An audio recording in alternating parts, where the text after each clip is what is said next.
Hello, everybody. I'm Sean Reynolds. This is Ken Weeb, and you are watching episode 3 of Live with Kenny and Renny. Got an absolutely phenomenal show for you here today. Going to be joined by Anthony Stewart from the Hockey Night in Canada panel, and the big man, Elliotte Friedman, the insider of insiders, is going to stop by and give us his take on the Jets and maybe what we could see them doing going forward as the trade deadline builds closer and closer. But in the meantime, absolutely a lot to talk about, Kenny, with a phenomenal game between the Winnipeg Jets and the Toronto Maple Leafs, a 4-3 overtime win for the Leafs. That game had a little bit of everything, and if you want to talk about shots and chances against the Jets, it had a lot of everything. What do you take away from that game, and how do you feel about it if you're the Winnipeg Jets? Yeah, the high danger variety was certainly heavily tilted in the Toronto Maple Leafs' favor. There's no question about that. But as you and I have talked about, Sean, I think if you're the Toronto Maple Leafs, there's a big exhale. And you even saw it in our colleague Luke Fox's game recap and synopsis yesterday that Sheldon Keefe was quite happy with the fact that his team finally broke through. Because when you're in a bit of again, you call it a rut. A 3-game losing streak is not a rut for a team that has a nice cushion at the top of the division, but it is that little bit of adversity that they haven't faced a whole lot this year. So the fact that they were able to not abandon their plan and not raise that risk profile that we spent so much time this week talking about, that they stuck with it and were rewarded. I think that was what the Leafs were feeling out of that. But as you touched on, Sean, there has to be a little bit of that shred of doubt that creeps in when you go up against a goalie that's in the zone plate of how they want to play. If they were to play or to face the Leafs in a playoff series, you can't give up that many chances on a sustained basis and expect to, get stand on your head type of goaltending. But what you do know is that in order to beat the Leafs in the series, you would have to have elite level goaltending and high-end finishing, and those two items were definitely on display for the Jets despite the heavily tilted game flow for their opponent. So we saw Nikolai Ehlers have another one of these brilliant games. He's had many of them this year, now back in the team scoring lead with 13 goals. Just remarkable finish on both plays. A neutral zone turnover the Jets take advantage of on the first, and then a bit of a break when Austin Matthews' pass jumped over the stick of Justin Hall, and that sped off Kyle Connor for that one-timer pass to Nikolai Ehlers. And then what else happens? Well, Nikolai Ehlers comes on as the extra attacker and finds Paul Stastny for the stolen point, if you will. So a lot to sort through, but if you're the Jets, it's interesting to see how you stack up. Again, you need to be better if you want to take the rubber match game on Saturday night. But you have parts of that template in place. You definitely need to improve the defensive element. There's no doubt about that. So, Kenny, one of the things you touched on in there, and it's a question I wonder, the Jets consistently stay in these two games against the Toronto Maple Leafs in a way that the Edmonton Oilers weren't able to, which I think furthers the idea that these are the clear-cut 1 and 2 in this division. But in both games, they need Connor Hellebuyck to be absolutely superhuman to do it. Are we at the stage where we've learned, and there could be changes, there could be people brought in at the trade deadline, but are we at the stage where we can glean from this that the Winnipeg Jets are only going as far in the playoffs this season as Connor Hellebuyck takes them? I think it's obviously an important trait, Sean. We know that. We know it was an important factor during the 2018 run as well, but I don't think it's as simple as Hellebuyck or bust. They need Hellebuyck to be at an elite level. There's no question about that. But in order to go on a run of any kind, you need the top-end forwards to produce the way that they are. You need the secondary scoring like we've seen so often this year from that third line and from Matthew Perreault. And you need some contributions from the back end. I mean, we've spent a lot of time this week talking about the fact that the Jets aren't getting a lot of offense from the back end, from the defense. That doesn't mean you can't win without that, but it just is a reminder of the way that the dynamic has shifted in terms of where those points used to come from with a lot of regularity. You touched on the risk profile of the Toronto Maple Leafs. That's something that I thought was really interesting. Was there wasn't too many momentum swings in those two games. They carried play for a massive swath of that. But I do wonder about, when you talk about that risk profile, I think, and we were talking about it before we got on the air here, but that first goal where Dubois knocks it out of the air, I thought that pass was a dangerous pass. You could see it coming. And like you'd said, it's the Jets' ability to build offense from defense. But do you think the opportunistic nature of the Winnipeg Jets is that risk profile only needs to be broken once or twice during a game in order for them to capitalize and stay in a game like that? Yeah, it's interesting. I mean, I don't think that that's how they want to generate the majority of their offense, but here we are talking about what the Jets gave up, and they gave up 3 breakaways. Like, there's no way you can take that off the board. That's not part of any game plan or risk profile that a team wants to incorporate, Sean. But we just talked about the Ehlers' goals. What did they come on? 2 2-on-1 rushes. One with Dubois making the nice pass and one with Connor making the nice play across. So it's interesting. I mean, the Jets are dangerous. We know they have high-end forwards, and we know that those forwards can score. Sometimes they're not a high-volume team. We know this. If you're a fan of the Winnipeg Jets, don't expect a lot of 45-shot outputs. That's not the way they play the game.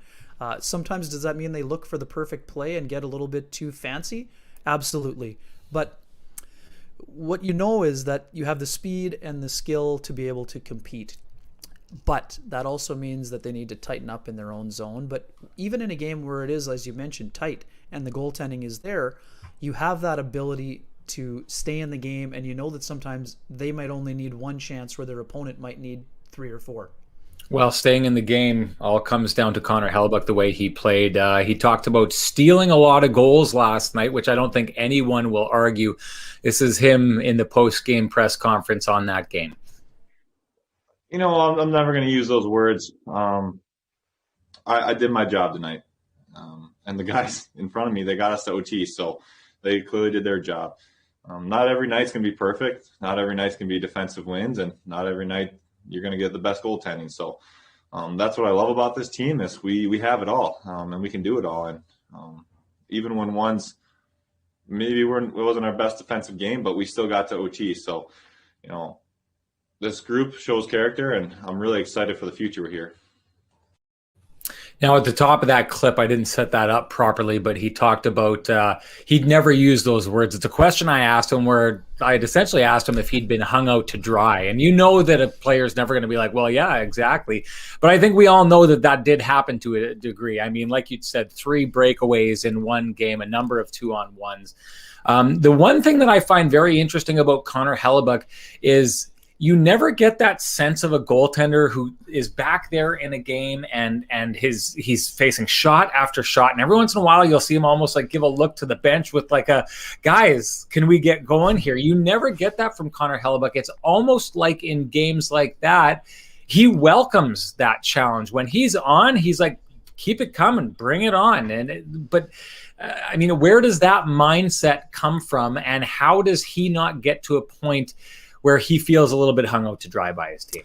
Yeah, I mean, that's a fair point. But I mean, I also think that Connor Hellebuyck it really also knows that there have been times this year where he hasn't held up his end of the bargain. That I don't mean that in games. I mean, there have been a couple of the goals of the soft variety that he hasn't liked. But what he always does after that is slams the door shut.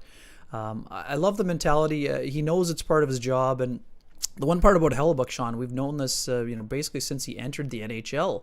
He loves those high-volume games. It helps keep him into the game. That whole big and boring concept, it allows him to feel the puck early and just feel a lot of confidence. So, I mean, he was exceptional. There's no doubt about that. And it's so funny. We talked about this on the post-game show as well, Sean.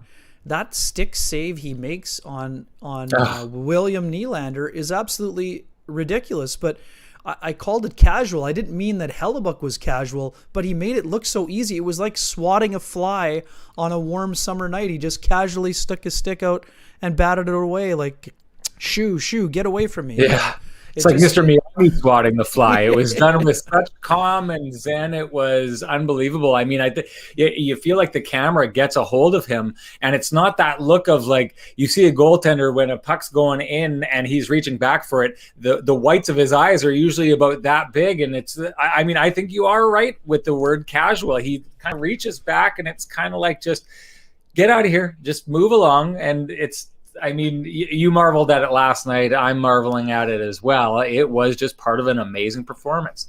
Yeah, absolutely. And that's the type of performance that you expect from Connor Hellebuyck. And as you mentioned, I mean, it's the kind of game that they're going to need from him. We've spent a lot of time talking about the numbers, and yeah, it's another game where he allowed 3 or more goals, but like, just look at the high danger chances the Jets surrendered these last 2 games. Hellebuyck has 70 saves in the 2 games, and they're not in either one of those games without him standing on his head, essentially. Well, you know what? It's always nice to talk a game like that after it happens, and it's great to do it when you've got one of the top-end analysts in the country. So let's go get that. We're going to bring in Anthony Stewart right now into the show. Anthony, how are you doing? I'm doing well, guys. How are you? We're doing great. Thanks for coming on. We're elated to have you. Well, I'm very, very excited. First time doing this on StreamYard. So I'm usually doing it over the phone, but it's great to see that I'm on camera. I should have brought some of my makeup from TV. Hey, we're all in the same boat. All in the same boat. He's got the best setup so far. There's no doubt about that. Yeah, that's the one thing. We're always getting a peek into different people's homes, and I think you've got a lot of collectibles that you get to show off. That's great, and we'll probably get to some of that. But first, let's just start off with that Maple Leafs Jets game from last night, and maybe we'll talk about the series so far in the last 2 games. What's your takeaway so far between these 2 teams? Well, on the Winnipeg Jets end, they got a really good goaltender in Connor Hellebuyck, and I think they've relied a little too heavily on him, but just shows, why he's probably one of the top National League goalies in the whole entire league. And in Toronto, there's been some talk about Freddie Anderson and not being able to steal games, but you look at Connor Hellebuyck on the other end, he can steal not just a game, not just a weekend, but series. Paul Maurice was quoted as saying, hey, he could steal a series. So that just shows what type of quality goaltender he is in the league. But, with the Winnipeg Jets, they got some firepower as well. Their top 6 is really, really heavily front-loaded as well. But I think now with Toronto, the last couple games now, they found ways to sort of lose games where most of the season they were on their A game. They found ways to pay attention to those details, have good habits, and their talent took over. But it was good hockey. And again, we don't have time to talk about that goal by Austin Matthews. We can sit here and talk the whole entire day. But the one thing I can say is, as an analyst, but as a hockey fan, it's definitely been amazing hockey. And I'm a big, big fan of this Canadian North Division. Are these the top 2 teams in the division in your mind? Clear cut? It's funny. Toronto's always there, but then I remember at the beginning of the season it was Montreal, and then it was Edmonton, and then it was Winnipeg. But I think I had Winnipeg pegged in the top 4, but I believe it too. I think they're a defenseman or 2 away from really, really having a chance to, compete and come out on top of this division. But right now it's Toronto, Winnipeg, absolutely. Anthony, what's it like on the bench when you're going up against a guy like Hellebuyck? I specifically think of Willie Nylander looking to the sky. When you get those quality chances, you're banging shots off the post or the crossbar. Do you think you might never get one, or what's it like to try to have to stick with it in those situations? It's definitely very frustrating, but I think that's just where the coach sort of comes in and tells guys, hey, don't get too frustrated. Keep building. That's a common term that the coaches use. Keep building, because eventually if you stick to that system, it's going to get in there. And that's the one thing I love about the Winnipeg Jets. When the going gets tough, they get back to those basics. We saw Stastny's tying goal late in the 3rd last night where it was just a basic D-to-D high tip slot. And when you get back to those basics, that's how you beat goalies. You just got to get traffic, as they say, pucks in deep, which is a common term as well. When you do those little things, that's how you beat some of the best goalies in the league. Stewie, getting back to the basics, it sounds easy and everyone says that, but a lot of times, it's the mentally strong teams that are able to do that. What goes into being a team like the Winnipeg Jets have been this year, that have been able to get back to the basics, fight their way back into games, and in a lot of cases win games that they probably shouldn't be in? I think just veteran leadership. Guys like Blake Wheeler, guys like Paul Stastny, who've been in the league for a while. And I played with Blake Wheeler with the Atlanta Thrashers. I almost said Atlanta Flames there. But just seeing his evolution as not just a player, but as a leader. You should have seen him. I was a big jokester in the room in Atlanta. He was almost a bigger joker than I was, but just having fun and having a good time. And just to see him now put a team on his back and be the leader with the media, leader in the dressing room, leader with the music. Those are one of those guys that, win Stanley Cups. You need a guy like Blake Wheeler and Paul Stastny. He's another great player. He played with my brother in Colorado. I don't think there's enough attention paid to his game and what he brings to this team in the plus-minus category, in the face-off category. He does one of those little details. And you go back to his Colorado days, he was a really, really, big point producer in the league. So just guys like that. And, people were saying, well, Stastny, they're gonna bump him down to the third line. No, he can still put up some numbers. He's going on the first line. He can play wing. He's very, very versatile. So you add that, and Scheifele, there's been talks of him now. When he's done playing, he can get into coaching or management. He's that well respected. So when you have veteran guys that have been there for years and years, they know how to lose. There's been a lot of growing pains with the Winnipeg Jets. You now, take that and fuel that into positivity, and you find ways to win and come back in games and series. Yeah, let's go back to Blake Wheeler there, Anthony. What do you remember about Blake coming in after the trade? I know he did spend a lot of time with Brian Little and Andrew Ladd immediately, but what were your initial impressions when he arrived on the scene? Well, when he first got here, we traded for him and Stewie. I was Stu as well, and a little joke, he was Black Stu. I was Black Stu, he was White Stu. But it was funny. He made the joke that, hey, I was the guy that when we lost in Boston, some fan threw my jersey with my name on the back from the 300 level, and he slowly saw it coming down like a plastic bag and landing in center ice. He's like, that's when I knew I was out of Boston. So it was pretty funny. That was like his welcome breaking the ice moment with all the players in Atlanta. But he was a fun-loving guy, great teammate. He was very, very skilled, but he was just sort of a little bit erratic in his play. He'd be going end-to-end and doing all these fancy dangles, but just seeing him in that Craig Ramsey system, he learned how to play the right way, where he, got a heaviness to his game, and he played a little bit physical, and he got a little bit more serious. So I think that's probably why I'm sitting here talking about him and he's still playing, that I was still joking around the whole entire time. And so it's good for this profession, but just seeing his evolution, I haven't seen a better evolution in a player in my whole entire career. Stewie, I was at the first Winnipeg Jets game covering it. I remember watching him play and come out on the ice at the beginning, and I thought, like, a guy with that size, with that speed, if he ever puts it together, he's going to be a force to contend with. Are you surprised at all that it happened as late as it did in his career, and that he's continued it as long as he has, when a lot of players around the same age have seen their best days long in the rearview mirror?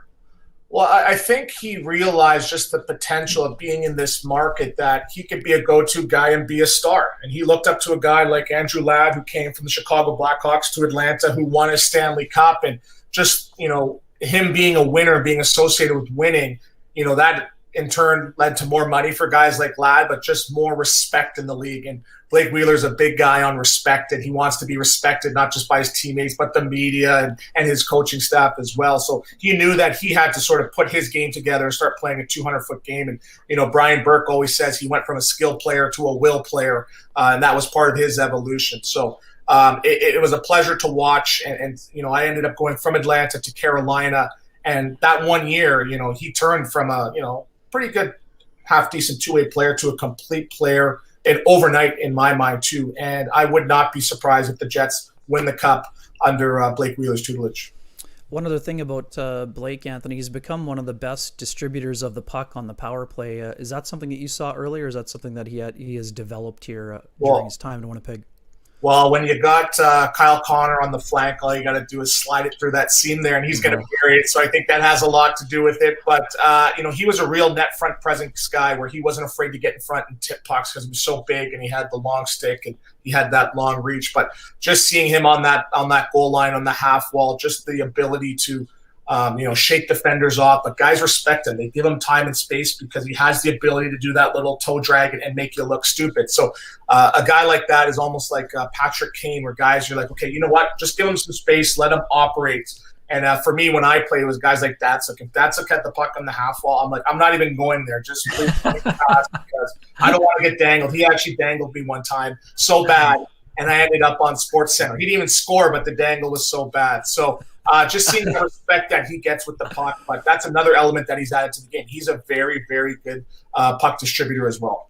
when you get caught in those clips where it's like the James Harden break your ankle kind of thing, when it happens on the ice, it's even worse because you should be able to dig in on those skates. Put it through my legs, and then I turned around to look for the puck, and he put it back through the legs, and went on the puck shot. I was like, oh man, this is so bad. I'm ending up on video. Stewie, you talked about Blake Wheeler's fun-loving style. I think it's a style that we don't necessarily see that often in the media. And you talked about him being a player that wants respect. He wants it from his fellow players. He wants it from the coaches. He wants it from the media. And I definitely see that. But I also feel that he's a guy who keeps us at arm's length. From what you know of him, how do you reconcile the guy behind the scenes to the very stoic captain that we see in the media?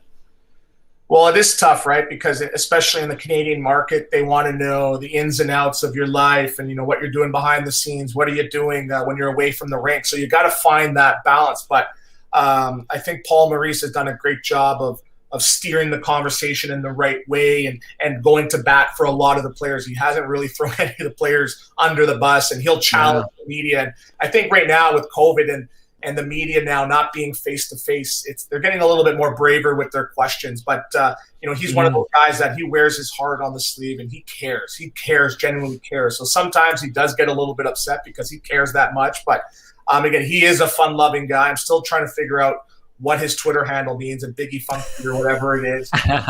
He's got the branding with the wheels hat. I'm still waiting for mine in the mail. But, for that, I think out of all the captains in the market with the pressure, he's handling it really, really well, where he gets the right quotes out at the right time, and he doesn't say the wrong things at the wrong times as well. So, Kenny, I think you're probably going to go in the Paul Maurice direction because he brought it up. I'm going to let you do that. But, Stewie, I'm going to fill you in. You're asking about the Biggie Funky or Fuenke. Yeah. It's an Arrested Development. Tobias Fuenke, and he's a big Arrested Development fan. It's one of the, like you'd said, he's very guarded about his personal life. That's one of the things I'd been able to glean from him because I'm also a big Arrested Development fan. Okay, well, we weren't talking about that in Atlanta, I'll tell you that. Kenny, do you want to take it to Paul Maurice? I was first going to go talking about breakout players. We've seen it for the last couple of years here, Anthony, but what are your thoughts on Nikolai Ehlers and where he's been able to take his game? I think whatever trade rumors were swindling in the winds the last couple of years are gone because he's adapted so well and emerged. I think he's a top-line player, but second-line player, absolutely. And what I like about him is, for players to come over from Europe and, adapt to the physicality of the game and not shy away from that. And that part of that is, he wants to fit into this group. He wants to be a part of that group. So he's like, I'm going to do whatever it takes to be a Jet. I know I hear the rumors, but I love this city. And, to step up and fight guys like, Corey Perry and guys like Ryan Getzlaf. Those, I would not think twice about fighting them, but that wouldn't be an easy fight for a guy like me who's had some fights in the National Hockey League. So for him to do that and then now add that scoring element to his game where he's a legit – on any other team, I could see him playing top-line minutes because he just scores – goals at the right time. When the game's down, he'll step up and make a big play, and he can create a lot of his offense. But, that puck's coming across on a 2-on-1, it's automatic. So he's got that shot where he's firing that puck home. I love his game because he does whatever it takes. He almost plays that Canadian style. He's adapted very, very well. I'm a big fan of Nikolai Ehlers. Stewie, you talked about him doing whatever it takes to be a Jet. How come you never ended up being a Winnipeg Jet? Well, I'll tell you what happened here. So I was coming off a deal at $650, and I put 40 points up in Atlanta, and my qualifying offer was for $725, but I had arbitration rights. So this is my first time putting up numbers. I'm like, I don't care. I'm getting $3 million. We're not talking $3 million. I'm not coming. I don't care. So they said, you know what? We're not going to qualify you. So oh, no. I bet on myself and I lost. But, I was having a child at the time and I was looking at hospitals in Winnipeg and looking at places, but I ended up not getting qualified. But, I should have took the Chris Thorburn route and locked myself in for 3 years like he did. And, he was coming off at 20 points, but he had a really, really solid run with the Winnipeg Jets. But I ended up going to Carolina, and it was a really good place for family, man. I had a young family at the time too, so I enjoyed my time at with the Thrashers and the Carolina Hurricanes as well. So, in your time with the Carolina Hurricanes, Paul Maurice is your coach for a time. I think that's the last time he got fired from an NHL bench. What happened there to him that is not happening now? Because he seems like he's Teflon in Winnipeg, as he should be. Because the one thing that's tough for a team to, or for a coach to do, is to hold on to a room's attention. And the one thing I will say with certainty is Paul Maurice has always maintained the attention of this Winnipeg Jets room. Yeah, we talked about it, just him earning the respect of his players, because he'll refuse to throw anybody under the bus or blame somebody. He'll put, if they lose a game, he'll put the responsibility on himself and say, hey, you know what, it was a bad game plan or we didn't execute, and that's because of me. And the one thing I can say about Paul Maurice, when I signed in Carolina, I only signed for $900,000, 2-year deal. I wasn't a very coveted free agent. And he took the time to say, hey, let's meet for a coffee so I can get to meet you and learn what type of person you are and type of family man. So I was really, really, blown away by the fact that he took time out of his day to meet me in the off season. So I think with Carolina at the time, what GM JR did, he got a lot of guys that had pretty good years, but they sort of overachieved. So he brought a bunch of overachievers in, thinking, you know what, they're going to continue to overachieve. And we had Pionk and we had Caberlet in, guys that had previous big seasons, but it just didn't work. Just sort of with the system, what we were trying to do. So there was high expectations bringing in a lot of those guys, and I was saying, hey, I'm ready for first line minutes. I had 40 points last year and 5 power play goals. And, they put me in that role right away, and I wasn't ready. So they put guys like Pionk. So they put guys up, they slotted them a little bit higher than they were, and it just didn't work out. And we were in that tough Southeast division. So with Paul Maurice, he demands accountability. He was hard on a couple of guys too, but we just didn't get those results early. And I think he got fired probably in November, where we brought in Kirk Muller. So it was a bit of a mixed bag of players and no real culture at that time. But say what you will, Paul Maurice is known for getting the most out of the group, and he gets that accountability because he's accountable to the players as well. Yeah, that one of the jerseys behind you, I think, is a World Junior jersey, Anthony. You were part of one of the best, if not the best, World Junior outfit that was ever put together. That group that group has a special place in the hearts of Manitobans because of the time that you spent here prior to going over to Grand Forks. I was one of the few media members who were in Gimli for that epic practice. Since I have you here, before we get to the gold medal, what were your thoughts on seeing Brent Sutter put that group through the paces, and you have all those future Hall of Famers battling so incredibly hard against one another, and what role did that play as you gelled together as a group before you went out? Talk about accountability. Brent Sutter threatened to cut me the second day of camp. I'm like, I led the tournament in points the year before. So I actually went back at him saying, well, you got me in a checking role, and you want goals, you put me in a scoring. I was like, well, I'm going to put you on the first line next game against one of the university teams, and if you don't score, I'm going to cut you. I'm like, I don't care. You put me in the first line, I'm going to score 2 goals. So I ended up scoring 2 goals. So I was getting his mind back then too. But just we underachieved that year before. We had a young group in Getzlaff. We had Perry, we had Dion Phaneuf, Brent Seabrook, and we were young hotshot guys, all first rounders. We came in there. Majority of the team are underagers, and we didn't take it too serious. And we ended up blowing a third period lead to the U.S. and Fleury ended up shooting it off Coburn. And we all know the story there. Oh yeah. So Sutter came in and from day one laid the hammer down. And said, guys, yeah, you can have your fun away from the rink, but we're here to work. If you missed a pass in practice, you blow it down, do it again. Do it again. Stewie, you got too much food on your plate. Take some food off the plate. We're here to win. So we knew that from the first puck drop in practice that we were there for business. So, we had our fun away from the rink, but we knew from day one we had to dominate. And I don't think any game was close. We beat the Russians 6-1 in the finals. I think the semifinals we took our foot off the gas against the Czechs, but we just dominated every single game. And the one thing that I remember is the first year playing with Sidney Crosby, he was on a 3rd or 4th line role, and he went from Sid the Kid one year to the best player in the whole entire tournament the next year. And from one year, I'm sitting there with my arm around him. Hey, buddy, how's it going? To had his arm around me, Stu. Don't worry about it. Everything. And I'm 19 years old, just seeing his evolution as a player. But you got 4th lines of guys like Clark MacArthur's on your 4th line, and he had a decent career, a really good career. And just seeing all these guys and being a part of that, Carter, Getzlaff, Phaneuf, Seabrook, Patrice Bergeron, all those guys. And the one thing I can say is, up until when my career ended in about 2015, every time I played against those guys, a Bergeron or a Getzlaff, they'd give you a little wink because we had a good time in those tournaments, and that's what that wink meant. Hey, remember that time when, and then obviously can't tell the story, but we had based on that World Junior time that we had.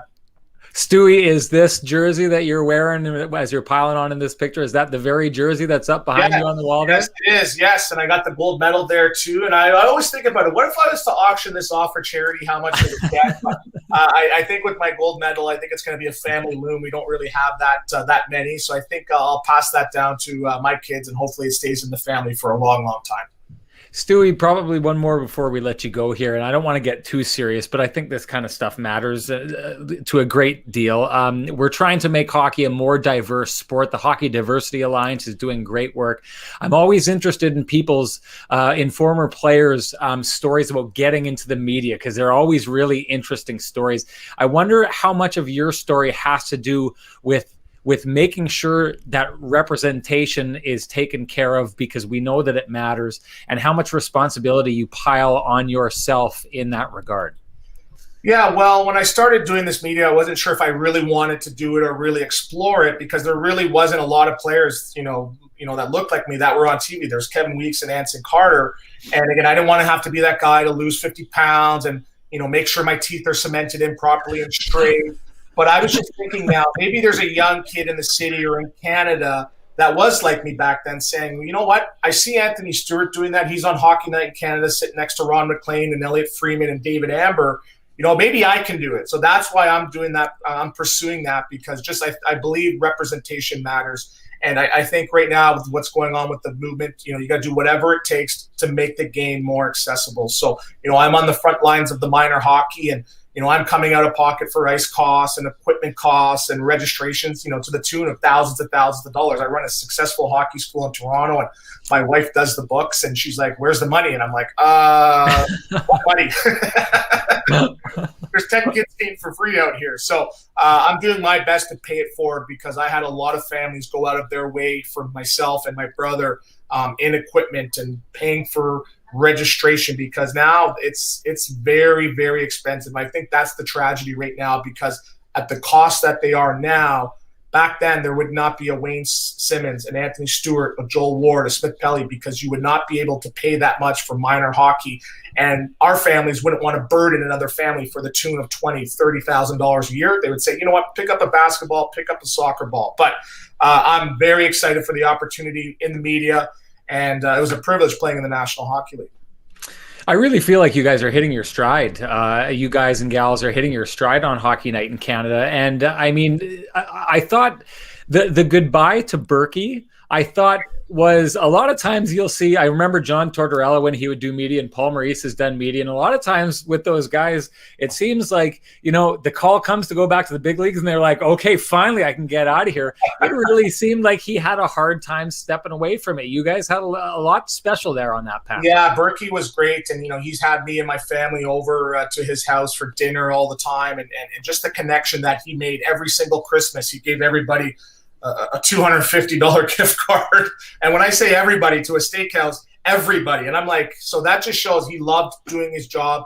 I would try to be there. I always, trying to be the earliest guy there. And no matter how early I'd go, Berkey would always be in the studio, taking his notes, preparing, taking calls. So he was beloved with a Hockey Night in Canada crew, and he was amazing. And it's funny now that he's gone to Pittsburgh.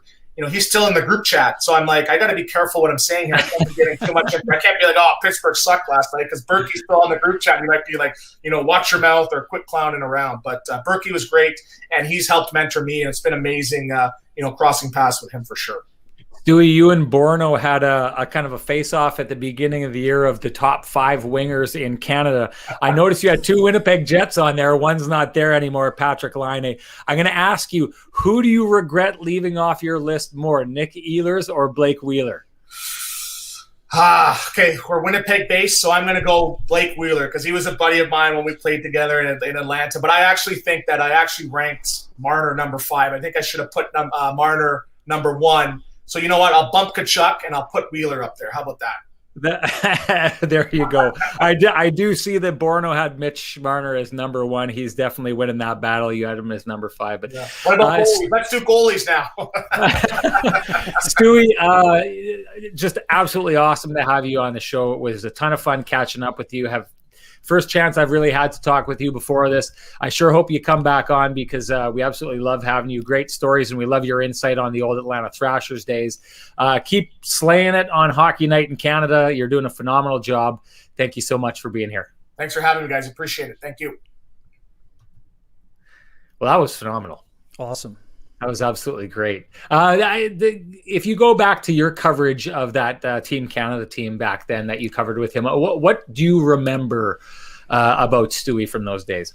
Yeah, I mean, this was a guy who was the prototypical power forward, big, strong guy, could skate, score, really physical, really just an absolute force on the ice on a team that had so many of these incredible players. I mean, so much of the spotlight was on Sidney Crosby. It was his draft year. You knew he was going to be an exceptional player. You had Patrice Bergeron leading that line. And then Corey Perry absolutely came out of the woodwork. He went from almost not being on the team to getting on the team and being on the top line with those two guys and just producing just an incredible, incredible group. Nigel Dawes played on the second line with Jeff Carter and Ryan Getzlaff, and man, it just such a good. Or the Mike Richards is on that team. Anthony Stewart was there as well. Sorry, it was Stewart was with Richards and Nigel Dawes. Just an amazing group, and I mean on the back end, Shea Weber was just an absolute force. I mean, Dion Phaneuf was a guy we knew from the Western League, was a really great player, first round pick, but Weber really had a bit of a coming out party, if you will, in that event.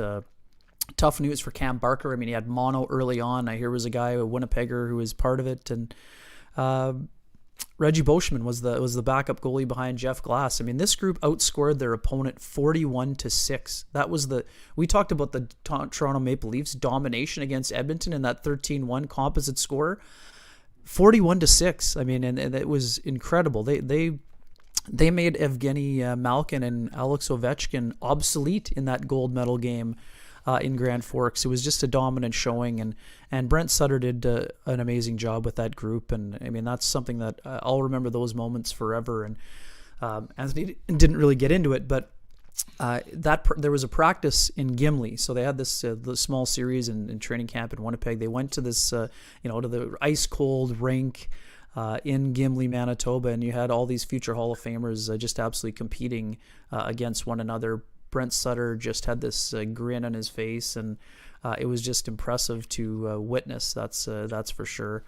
Man, oh man, that was what a memory, and what a time to be covering an event like that during that lockout year, and having the pleasure to be going down there. It was just a lot of fun.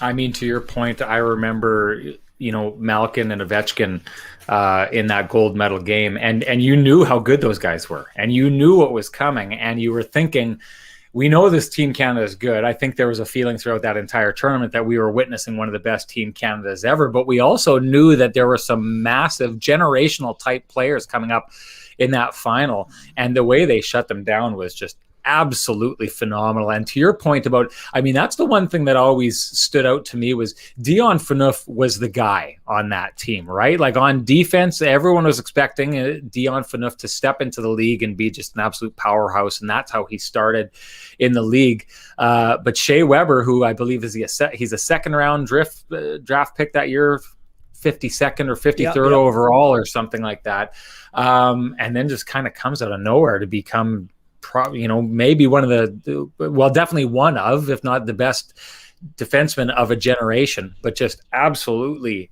steps up on that team.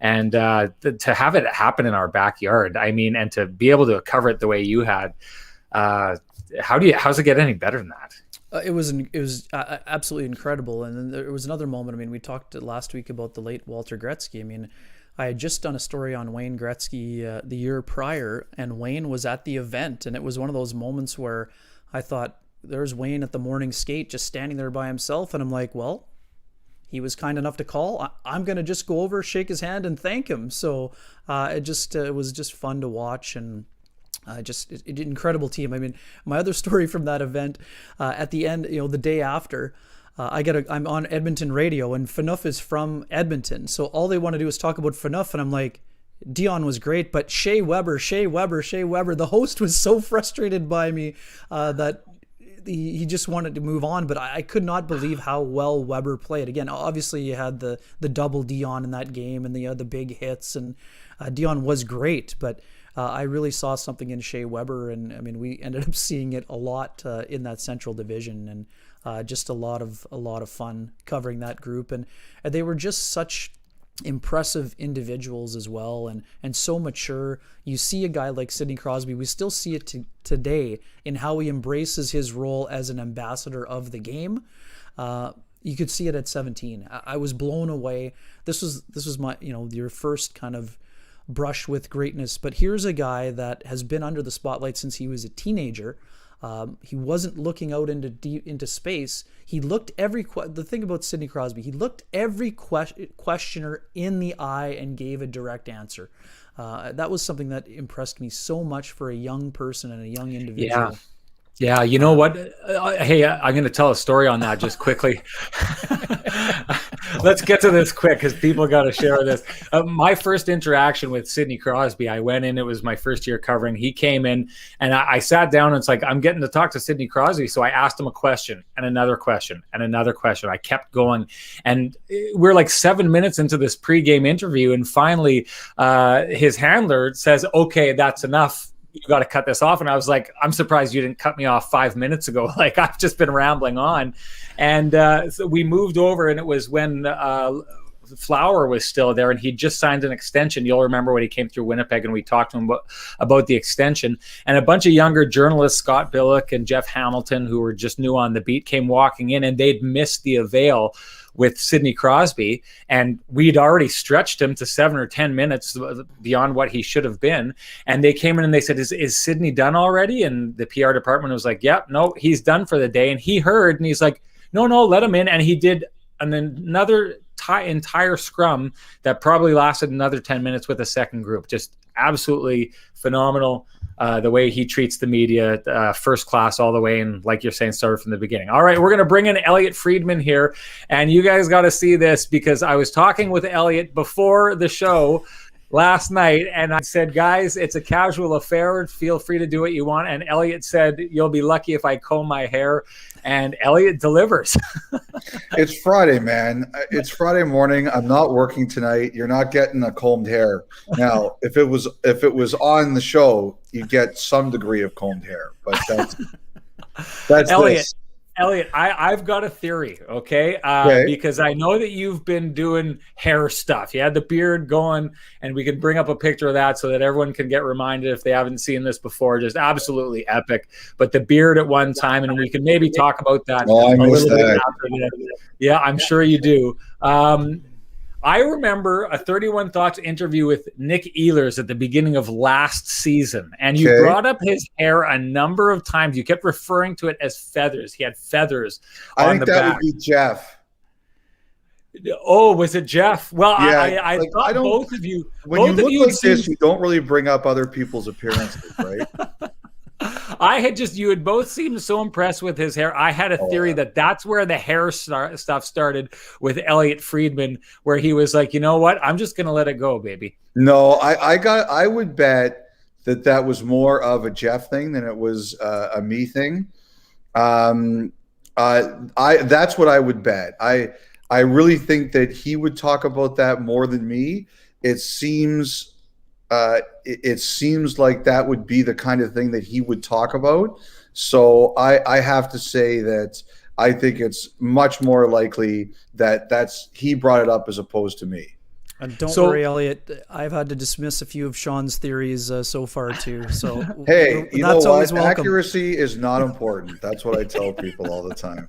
I'm a home run hitter here. I swing big and I swing for the fence. I usually miss, but every once in a while I connect and it looks great. I'm interested in who behind the scenes is riding you about this, because Deborah Berman is the lady who. is the lady who dresses us. The MVP of Rogers. Yeah. Jean Principe, I know last season, we were all kind of embracing the COVID hair thing, right? It's the situation we're trapped inside. Everyone gets to grow it. And I know at one point, Jean Principe, who had just a glorious mane of hair at one point going into the bubble last year, was told, enough's enough. You got to go get a haircut. Did you reach that point with the beard? And do you feel like you're stressing it with the hair at the moment? I don't stress this stuff, I have to say, Sean. There's enough stress in the world right now that the way I look, I kind of look at it this way. I'm married. I'm not looking to impress anybody, so it's not getting any better, right? That's the kind of the way I look at it. With the beard last year, we did have some conversations about it beforehand. And I said I wanted to do something charitable, and Sportsnet was great about that. They were excellent about it. They just said, we have to reach a point where it's got to come off, right? So we did the shaving for it, and we raised almost $20,000. People were incredibly generous, and I was happy to do it for that reason. When it comes to the hair this year, I just can't get a haircut. I mean, I'm not letting my wife cut my hair because that's going to be an even bigger disaster. And in Toronto, we're still in the lockdown zone. Places aren't open. And the other thing too is there's an area just north of Toronto that is open. I could do it, but there's someone who's cut my hair for a while now, and I just want to be loyal to them. I can only imagine how much business has been hurt. So I would like to give them my business when the time comes. It's like cheating on a significant other if you go away from your. Yes. It's terrible. Did you get reached out to by guys like Joe Thornton or any of the big beard hockey guys? The beard did last year. The beard stuff did. There would be times I would get off an intermission and someone would text me and say, "That's so disgusting," or "When are you getting rid of that thing?" New episode of Hey Berkey. Yep. You do a cameo, as does Turbo. Kathy Broderick does a voice cameo in there. Yep. Is there a story behind the beef Wellington we should all know about? No, Amal Delich, who's the producer of the Hey Berkey and also produces the 31 Thoughts podcast, he asked me, "Would you do this?"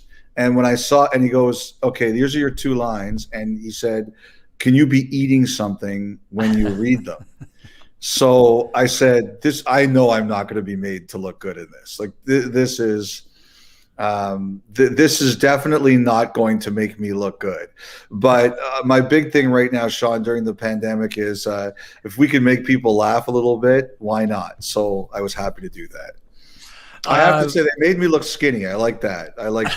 There you go. The animator is from Winnipeg here. Niels Britt's phenomenally talented animator. It's good. It looks good. It looks phenomenal. They're great, and it's a great way. It's a great medium to kind of tell these stories. And let's get into the hockey. Ken, do you want to lead off with anything, or?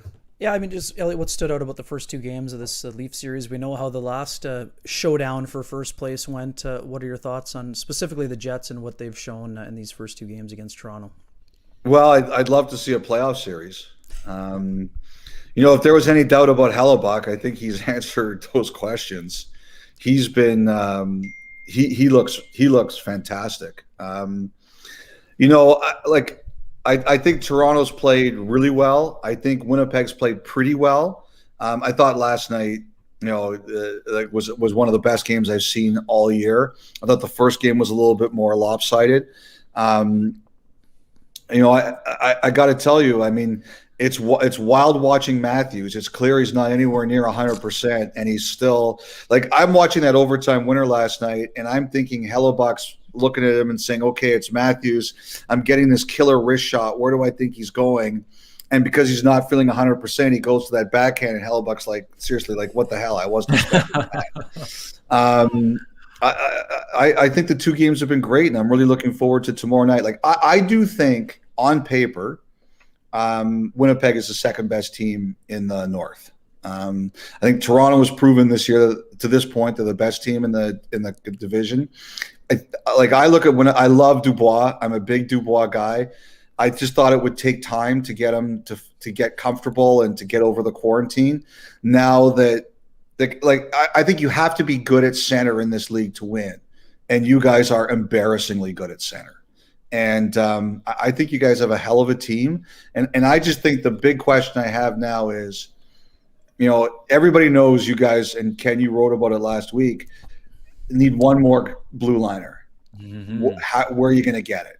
How are you going to go about it? And, like if I'm the Jets, I'm looking at this like we can win this division. Toronto's good. There are some other teams here that are good, but there's no reason we can't win this division in the playoffs. Yep. So is this a situation where we see these two teams eyeing each other up from across the table, thinking that at some point or another, if we're going to get to where we want to go, we're going to have to go through each other? And what is the likelihood or possibility that an arms race trades-wise comes out of this as we head into the trade deadline? Well, I don't know, Sean. It's going to be hard to be an arms race because, everybody's capped out, right? It's a challenge. Like there's a lot more buyers than sellers. There's a lot more sellers than buyers. So I think it's a buyer's market that helps teams like the Jets and the Leafs. Not a lot of people want to take on money. If the Jets and the Leafs are definitely willing to do it, if the Jets are willing to do it, it gives them an advantage. But it's going to be a challenge. These are going to be complicated deals in terms of who's taking what money and how to make sure you have the cap room. And there's 20 teams in LTIR. Look, like I said, we all know what the Jets need. We all know what they need. I think the question is, how do they go about getting it? Like, what are you willing to trade? That's number one. And number two, if they can't get a quarantine ease, like that's one of the things I've heard the Jets are like, do they want to go through that again? And I think that's a question. If obviously Ekholm is the primary target, Elliotte. Mm-hmm. What are you also hearing about David Savard and maybe even Travis Hamonic, who is as a guy who's been linked to Winnipeg for dating back to his New York Islanders days? Well, I think the thing is like David Savard, I think is a really good player, and I don't think he's going to be signing in Columbus. And the math is not good for them. Like it's going to take a miracle for them to make the playoffs. So. I think he's going to be available. I think Ekholm is definitely available. The reason I think Hamonic is a possibility if he wants to go is that it's the easiest trade to make, right? You don't have to go through the border. He's going to want to play there. The problem is like, how do they feel about, he's been banged up. He started a bit late. How do the Jets feel about him as a player? With the other two guys, there's the quarantine. The price on Ekholm has been high, and I understand it. Like you're competing with Boston, you're competing with Philly. Maybe I think the Flyers are still deciding what they want to do here. There's competition for these guys, and you're there. What are the Jets willing to give up? Yeah, that's the question. But you've just traded your two biggest trade pieces, right? So what's next? It's got to be a futures. What level of prospect are you willing to give up? I mean, that's what it's going to basically boil down to. And Elliotte, what are you hearing from general managers about the value of a first-round pick? Is the value still the same? Are teams viewing that in the same regard because there's fewer viewings this year and with everything that's going on at the junior and college levels? Well, I from what I understand, Ken, the league has decided that if they don't have a deal on Monday, they're going to officially announce the draft is staying, and nobody is expecting it to change at this point. And I've heard some talk about, okay, is a pick still valuable? I had a really good conversation with a scout the other day who said that their organization decided about a week ago, okay, we have to stop worrying about this argument over when the draft is going to be and start preparing for the draft. It's time to put that behind us and start doing our work. And those picks will still be valuable. I mean, it's a draft and develop league, so teams are going to stop saying, okay, we can't worry about what we don't have. We have to worry about what they have. This year's draft is not seen as a great one. So I think there might be some teams that feel less strongly about their picks, but they're still going to feel strongly about we better have some picks. I think it comes down to, do you really feel that you can win it? And like I said, if I was the Jets, I would feel that we're good enough to win the Canadian. I would feel I was good enough to win and be in the top four, the final four at the end. So that leads to my next question, because I see all these opinion pieces in Toronto about this is a team that it's its year. This is an opportunity, unlike any other opportunity. You got to be all in. Do you see this as a situation where both the Toronto Maple Leafs and Winnipeg Jets have to go down the road of giving up futures? Do they have to put their best foot forward this season because this is an opportunity like no other? I would if I was in both cases. Now, I think Toronto's on a little bit of a higher level. I think the way they've played this year, and they've had a lot of injuries. They've won games with, they beat Edmonton with 3 different goalies, and they gave up 1 goal in 3 games. Like, if you're the Maple Leafs, you have no choice but to push all your chips in. Like there's no screwing around, and they're going to. They're gonna try to add to their team. I think for the Jets, it's not.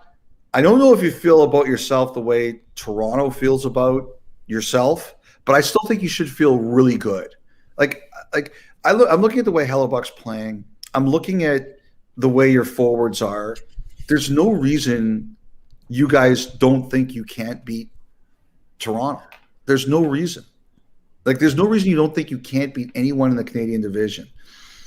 So maybe you're not as wild as Toronto is right now, but I would be quietly confident. I would. I would look at that team and say, if we got another D, we could, at the very least, if we meet them in 7 games, we're gonna give them everything they can handle.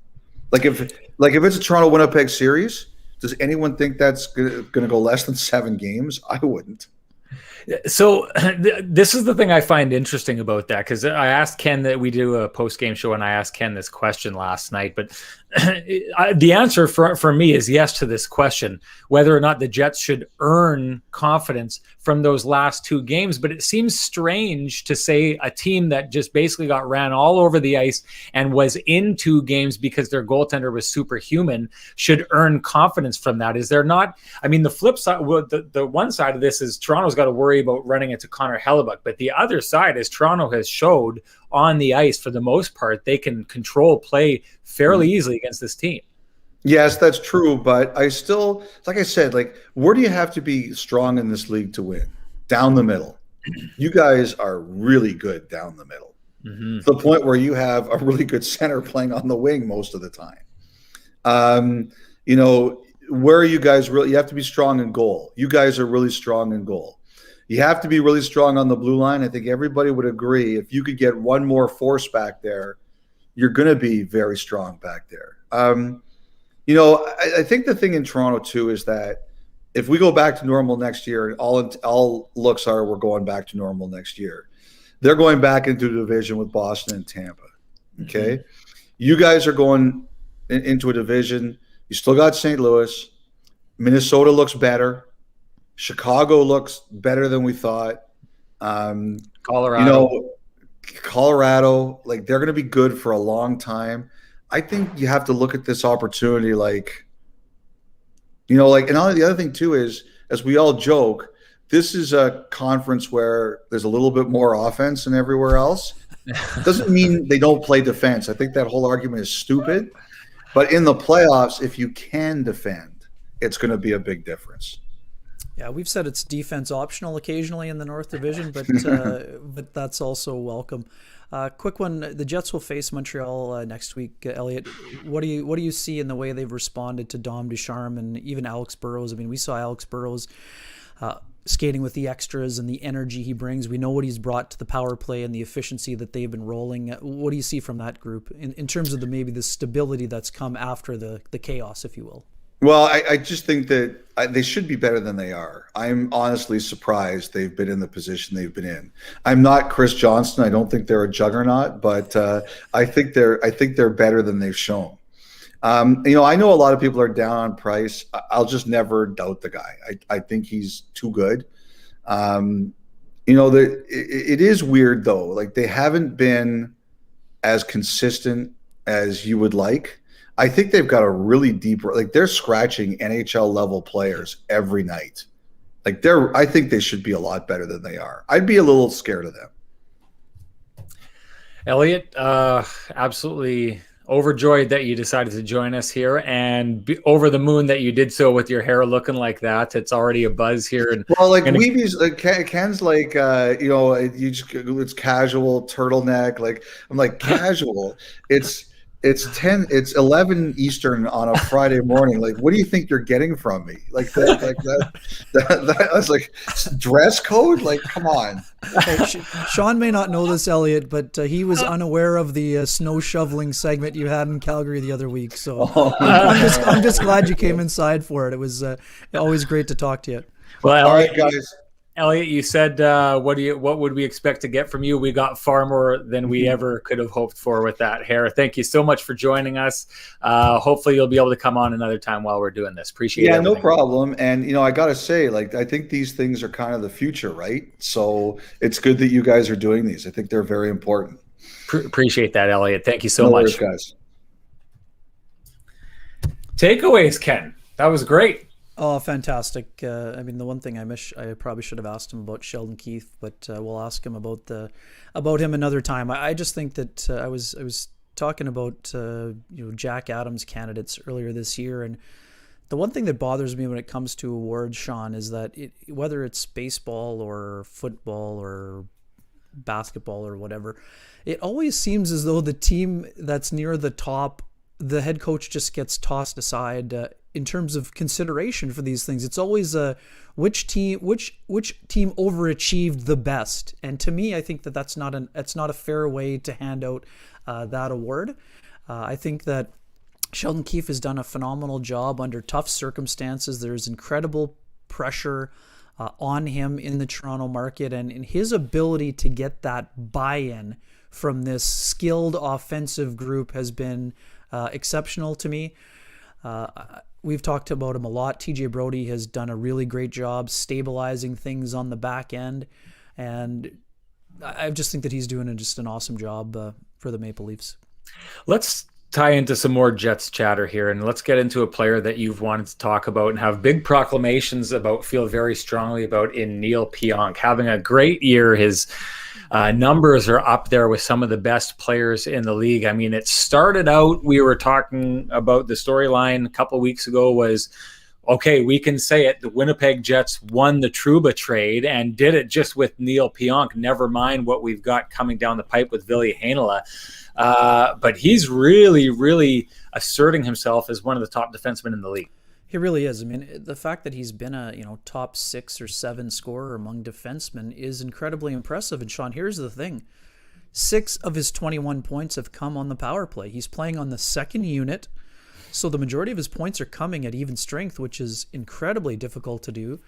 And he's doing it at a time where he's been asked most nights to provide the shutdown role on the back end on that pairing with Derek Forbort. So for me, we knew he was an under-the-radar guy when he arrived in the trade for Jacob Trouba, and he's not only come as advertised, he's taken his game to a level that I think, by his own admission, I mean, he had always hoped he could get to, but I think he's reached that level in a shorter period of time.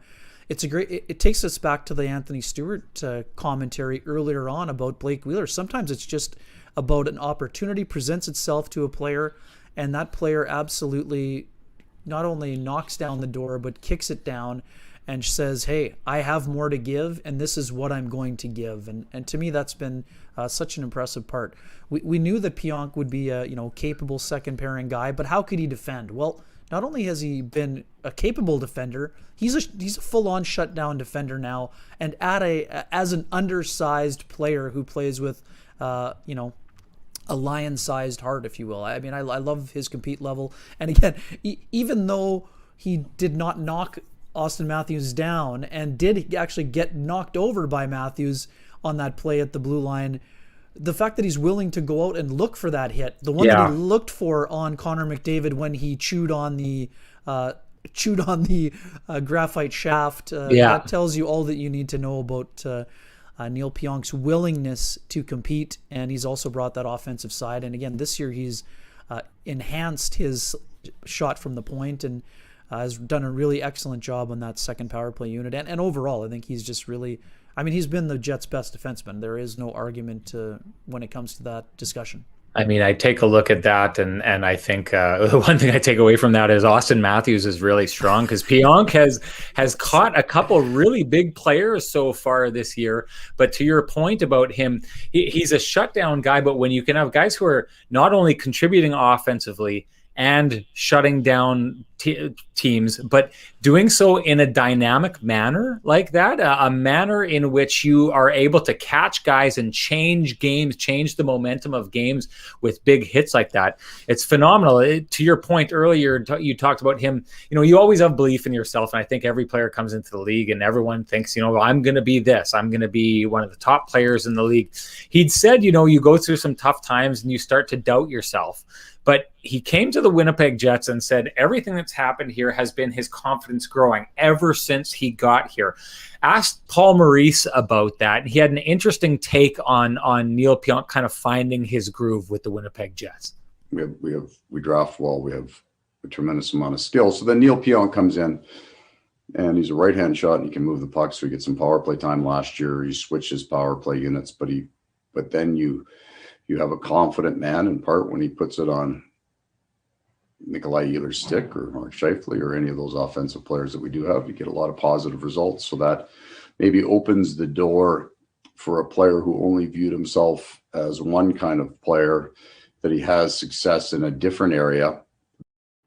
So I love that idea, the comment that he made about suddenly when you're passing that puck to Nick Ehlers and it gets on Nick Ehlers' stick and he does something special, your confidence goes up. You pass it over to Mark Scheifele, he does something with it. Your confidence goes up and you start to see yourself as being a better player than you were, because the results you are getting are coming from moving the puck to really good players who get good results.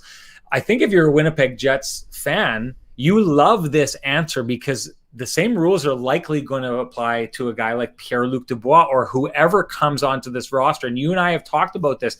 I feel like the Winnipeg Jets do a good job of getting the best version of whatever player they bring onto their roster. And then sometimes they leave and they may not look as good. I don't think Jacob Trouba looks as good in a Rangers jersey as he does with the Jets jersey. Maybe the same thing with a player like Tyler Myers. What is it about the Winnipeg Jets, other than their high-end talent, that has everyone who comes and plays on this roster basically squeezing the most they can out of their talent? Yeah, it's interesting. I mean, I think the one thing to consider about Trouba, he's being asked to play a different role with the Rangers. I mean, because they have Adam Fox on the back end, he's not getting those power play opportunities. But your point is well taken. I think it's all about trying to put players in a position to succeed. I mean, so Neil Pionk comes in.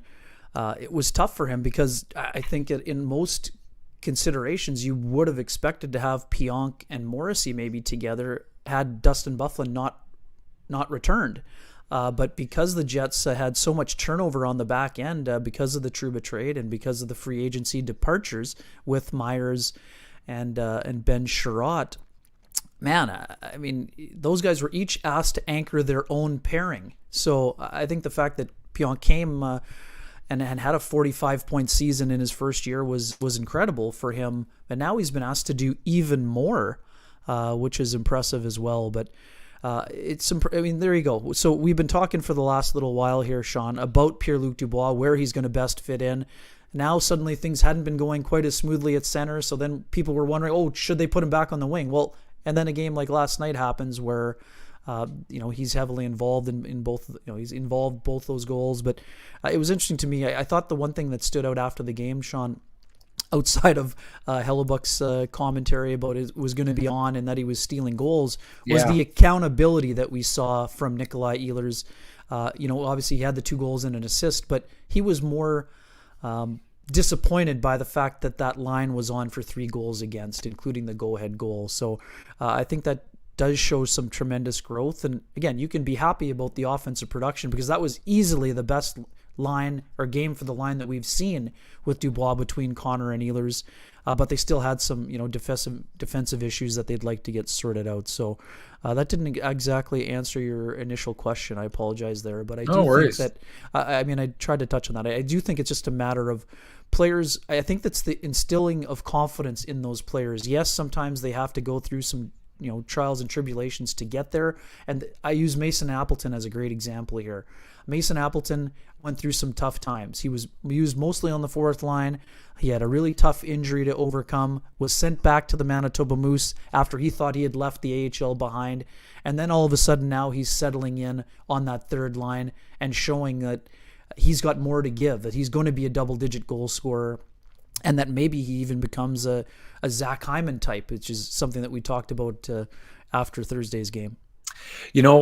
I've harped on this point for years, and I know that there's a lot of people out there who get frustrated with Paul Maurice over specific players that they feel he's not getting the most out of, players like Nick Patan, Sami Niku. Those names come up over and over again. The one thing I will say, and I asked him about it, he tried to pawn it off as good drafting by the Winnipeg Jets, which they do. They have great drafting, but the one theme I find that happens over and over again is that Paul Maurice seems to be able to get the most out of his players, find what those players are good at, and get them to maximize it. You look under his tutelage, Mark Scheifele has become probably more than anyone thought that Mark Scheifele could be. Blake Wheeler found a level to his game later in his career that I'm not sure a lot of people would have thought was capable. Nick Ehlers is a player, I think some people don't think he utilizes him to his full potential, but from Patrick Laine to Kyle Connor to what we're seeing right now from Mason Appleton to Adam Lowry,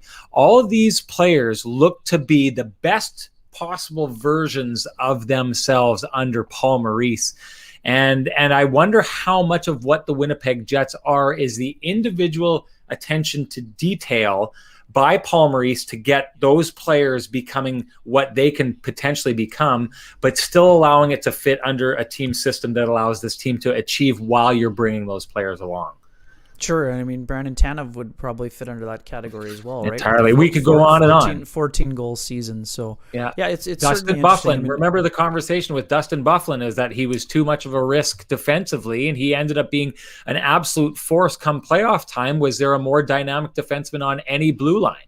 Right, and then he was also able to contribute to the penalty kill, which is an area that most coaches may not have trusted him in before. Hey, all coaches, have blind spots and areas where they can improve on, but I mean, you're right. I mean, I think that for it can be a critical fan base here, and we totally understand the passion and all of those things. But I think it's sometimes easy to overlook the fact that it's hard to have every prospect or every player fit in where you might want him to. I think that would be, or as quickly as you might want him to. Right. I think we're going to call it here, Kenny. We're getting close to that time. Really appreciate everybody checking us out as you did last week, and we hope this keeps building. I want to say thank you to Anthony Stewart, who was just absolutely phenomenal today. What a fun conversation that was. And Elliotte Friedman, I just can't thank him enough for bringing the hair game like he brought today. That was phenomenal. Appreciate everyone tuning in. If you liked what you saw, go to YouTube, check out Kenny and Renny shows, click like and subscribe. We're going to keep doing this, and I should do you want to pump next week's show? I can tell you right now, we've got Harn Ryan Singh, who's called a number of Jets games this year, who will be on the program. Another guest yet to be determined, but we are going to keep bringing you phenomenal guests and phenomenal conversations like you saw here today. So keep coming back. We appreciate your time. Thank you so much, everybody.